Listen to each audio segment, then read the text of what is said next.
മുസ്ലിം ജനവിഭാഗം നമ്മുടെ രാജ്യത്തിൻ്റെ ശത്രുക്കളാണ് എന്ന് മഹാഭൂരിപക്ഷം വരുന്ന ജനതയെ കൊണ്ട് ചിന്തിപ്പിക്കണം. അങ്ങനെ വിഭജനം ഉണ്ടാക്കുക എന്നുള്ള ഒരു തന്ത്രം ഇതിൻ്റെ പിന്നിൽ ഒളിഞ്ഞിരിക്കുന്നുണ്ട് എന്നുള്ള ഒരു യാഥാർത്ഥ്യമാണ്. ആ യാഥാർത്ഥ്യം പറയാതെ മുസ്ലിം ജനവിഭാഗങ്ങളിലെ പാവപ്പെട്ടവരുടെയും അതുപോലെ കുട്ടികളുടെയും അതുപോലെ ഒരു സ്ത്രീകളുടെയും സംരക്ഷണത്തിന് വേണ്ടിയാണ് ഈ ബില്ല് കൊണ്ടുവരുന്നു എന്ന് പറയുന്നത്. സർ, ന്യൂനപക്ഷത്തിൽ വരുന്ന പാവപ്പെട്ട കുട്ടികളെ സംരക്ഷിക്കാൻ ഈ ഗവൺമെൻറ്റിന് താല്പര്യമുണ്ടെങ്കിൽ ആദ്യം ചെയ്യേണ്ടത് മൈനോറിറ്റി കുട്ടികൾക്ക് വേണ്ടിയുള്ള സ്കോളർഷിപ്പ് പുനഃസ്ഥാപിക്കാനുള്ള നടപടി സ്വീകരിക്കുകയാണ് വേണ്ടത്. എന്നാൽ ന്യൂനപക്ഷ കുട്ടികൾക്കുള്ള സ്കോളർഷിപ്പ് അത് ഓരോ വർഷവും കുറച്ചുകൊണ്ടിരിക്കുന്നു എന്നുള്ള യാഥാർത്ഥ്യം നമ്മൾ കാണാതെ പോകരുത്. അപ്പോൾ ലക്ഷ്യം കുട്ടികളുടെ വളർച്ചയോ പുരോഗതിയല്ല, മറിച്ച് അവരുടെ തകർച്ച തന്നെയാണ്. അപ്പം അതുകൊണ്ട് തന്നെയാണ് ഈ ബില്ലിനെ പ്രധാനമായിട്ടും communist party of India Marxist എതിർക്കാൻ കാരണം. സാർ, ഈ ബില്ല് ഭരണസ്ഥാപനങ്ങളിലെ സ്വയംഭരണത്തിന് നേരെയുള്ള കടന്നാക്രമണമാണ് എന്നുള്ള കാര്യത്തിൽ യാതൊരു സംശയമില്ല. ഇവിടെ നേരത്തെ ഒട്ടേറെ നേതാക്കൾ ചൂണ്ടിക്കാണിച്ച കാര്യങ്ങളാണ്. ഇത് നമ്മുടെ ഭരണഘടനയുടെ ലംഘനമാണ്. ഭരണഘടന ഉറപ്പു നൽകുന്ന മൗലിക അവകാശങ്ങൾ നേരിട്ടുള്ള ലംഘനമാണ്. സ്വത്തുക്കളുടെ നിയന്ത്രണം കേന്ദ്രീകരിക്കാനും മുസ്ലിം സമൂഹത്തിന്റെ അവകാശങ്ങളെ ദുർബലപ്പെടുത്താനും മതപരമായ കാര്യങ്ങളിൽ സർക്കാർ അതിക്രമിച്ച് കിടക്കുന്നതിന്റെ അപകടകരമായ കീഴ്വഴക്കം സൃഷ്ടിക്കാൻ ഈ ബിൽ ഉദ്ദേശിക്കുന്നു. സർ, എല്ലാ മതവിഭാഗങ്ങൾക്കും സ്വന്തം കാര്യങ്ങൾ കൈകാര്യം ചെയ്യാനുള്ള അവകാശം ഉറപ്പു നൽകുന്ന ഭരണഘടനയുടെ ആർട്ടിക്കിൾ 26 ഇവിടെ അത് ലംഘിക്കപ്പെടുകയാണ്. സർ, മുസ്ലിം സമൂഹത്തിന് അവരുടെ മതപരമായിട്ടുള്ള കാര്യങ്ങൾ നിർവഹിക്കുന്നതിനുള്ള അവകാശമുണ്ടാകും. അത് നിഷേധിക്കുന്ന സമീപനം സ്വീകരിക്കാൻ പാടില്ല. എന്തുകൊണ്ടാണ് ഈ സമീപനം സ്വീകരിക്കുന്നതെന്ന് നാം പരിശോധിക്കേണ്ടതാണ്.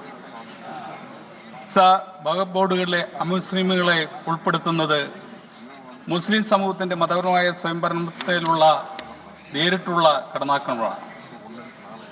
സാർ, ഇത് മറ്റ് സമൂഹത്തോട് അല്ലെങ്കിൽ മറ്റ് മതങ്ങളോട് ഈ സമീപനം സ്വീകരിക്കാൻ തയ്യാറാകും. Sir, I just start. Please give me. Sir, ഞാനൊരു ഒറ്റ കാര്യം സൂചിപ്പിക്കുകയാണ്. സർ, കേരളത്തിൽ ദേവസ്വം ബോർഡുകളുണ്ട്.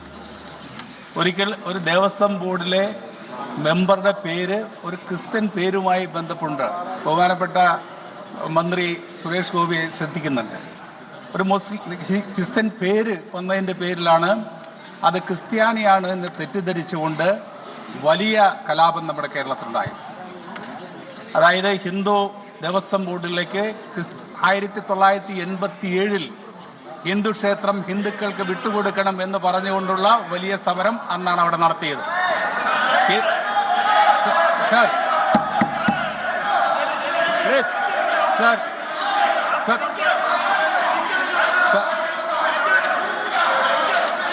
പ്ലീസ് ബഹുമാനായ minister.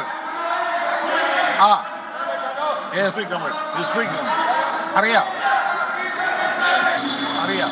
Sir, please conclude. Let me complete. Please conclude. Within 30 seconds, you complete, please. 30 seconds. Sir, അതുകൊണ്ട് തന്നെയാണ് പറയുന്നത്, ഓരോ മതവിഭാഗത്തിനും അവരുടേതായിട്ടുള്ള താല്പര്യങ്ങൾ സംരക്ഷിക്കാൻ വേണ്ടിയുള്ള അവസരം നമുക്ക് ഉണ്ടാക്കി കൊടുക്കാൻ കഴിയണം. മുസ്ലിം സമൂഹത്തെ ഒറ്റപ്പെടുത്താനുള്ള ഈ ശ്രമത്തിനെതിരായിക്കൊണ്ട് നമ്മുടെ നാട് ആകെ ഉണർന്ന് പ്രവർത്തിക്കേണ്ടതാണ് എന്ന് ഞാൻ സൂചിപ്പിക്കുകയാണ്. സാർ, ഇവിടെ ഒരു കാര്യം മാത്രമാണ് എനിക്ക് സൂചിപ്പിക്കാനുള്ളത്. ഓക്കെ, അതായത് ഈ ബില്ലിനെ അനുകൂലിക്കുന്നവർ ശ്രദ്ധിക്കേണ്ട ഒറ്റ കാര്യം. സാർ, നമുക്കറിയാം ഹിറ്റ്ലർ ജർമ്മനിയെ എങ്ങനെയാണ് ഫാസിസത്തിലേക്ക് കൊണ്ടുപോയത്. അന്ന് ആ ഹിറ്റ്ലറുടെ ഫാസിസത്തെ സപ്പോർട്ട് ചെയ്തിരുന്ന ഒരു കവി മാർട്ടിൻ ലിയോൺ മുള്ളർ എന്ന് പറയുന്ന ആ കവി പിന്നീട് പറയുകയുണ്ടായി. എന്താണ് പറഞ്ഞത്? അദ്ദേഹത്തിന് വിലാപകാവ്യമാണ്. അദ്ദേഹം പറഞ്ഞു, അവർ ആദ്യം വന്നത് കമ്മ്യൂണിസ്റ്റുകാരെ തെരഞ്ഞാണ്. അപ്പോൾ കമ്മ്യൂണിസ്റ്റുകാരെ തെരഞ്ഞു വന്നു കഴിഞ്ഞ സമയത്ത് ഞാൻ അതിനെ എതിർത്തില്ല, കാരണം ഞാനൊരു കമ്മ്യൂണിസ്റ്റല്ലായിരുന്നു. രണ്ടാമത് അവർ വന്നത് Thank you. സോഷ്യലിസ്റ്റുകളെ Thank you. അന്വേഷിച്ചാണ്. Thank you. Please conclude. Sir just സോഷ്യലിസ്റ്റുകളെ അന്വേഷിച്ചാണ് വന്നത്. അപ്പോഴും ഞാൻ പ്രതികരിച്ചില്ല, കാരണം ഞാനൊരു സോഷ്യലിസ്റ്റ് അല്ലായിരുന്നു. പിന്നീട് അവർ വന്നത് ട്രേഡ് യൂണിയൻ നേതാക്കളെ അന്വേഷിച്ചാണ് വന്നത്. അപ്പോഴും ഞാൻ പ്രതികരിച്ചില്ല, കാരണം ഞാനൊരു ട്രേഡ് യൂണിയനിസ്റ്റ് അല്ല. പിന്നീട് അവർ അന്വേഷിച്ച് വന്നത് ജൂതന്മാരെ അന്വേഷിച്ചാണ്. അപ്പോഴും ഞാൻ പ്രതികരിച്ചില്ല, കാരണം ഞാനൊരു ജൂതനായിരുന്നില്ല. എന്നാൽ അവസാനം അവർ വന്നത് എൻ്റെ അടുത്തേക്കാണ്, എന്നെ അന്വേഷിച്ചാണ് വന്നത്. അപ്പോഴേക്കും എനിക്ക് വേണ്ടി പറയാൻ ആരും ഉണ്ടായിരുന്നില്ല എന്ന് അദ്ദേഹം പറയുകയുണ്ടായി. അതുപോലെ തന്നെയാണ് ഈ ബില്ലിനെ അനുകൂലിക്കുന്നവർക്ക് ഭാവിയില്ലാത്ത അവസ്ഥ ഉണ്ടാകാതിരിക്കാൻ सुरेश गोपी जी, आपका नाम लिया है, आप कुछ बोलना चाहते हैं? He mentioned your name. Sir, I definitely do want to keep the decorum of the house and also the position that I am in. But unnecessarily, my name was taken to rake up a certain situation which is worming in the state of Kerala. Right. I will tell you, these people in the Assembly of Kerala have passed a resolution.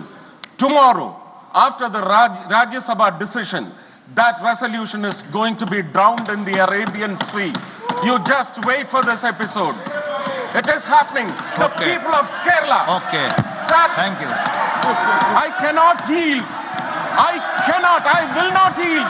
Thank will you. not yield. Thank you. No. Please. No. Honorable member Sri K.C. Venugopal ji. K.C. Venugopal ji, please. Please be seated. Honorable member, please be seated. Please. Gopi ji, please. Gopi ji, please. Please be seated. Asaduddin Owaisi, please.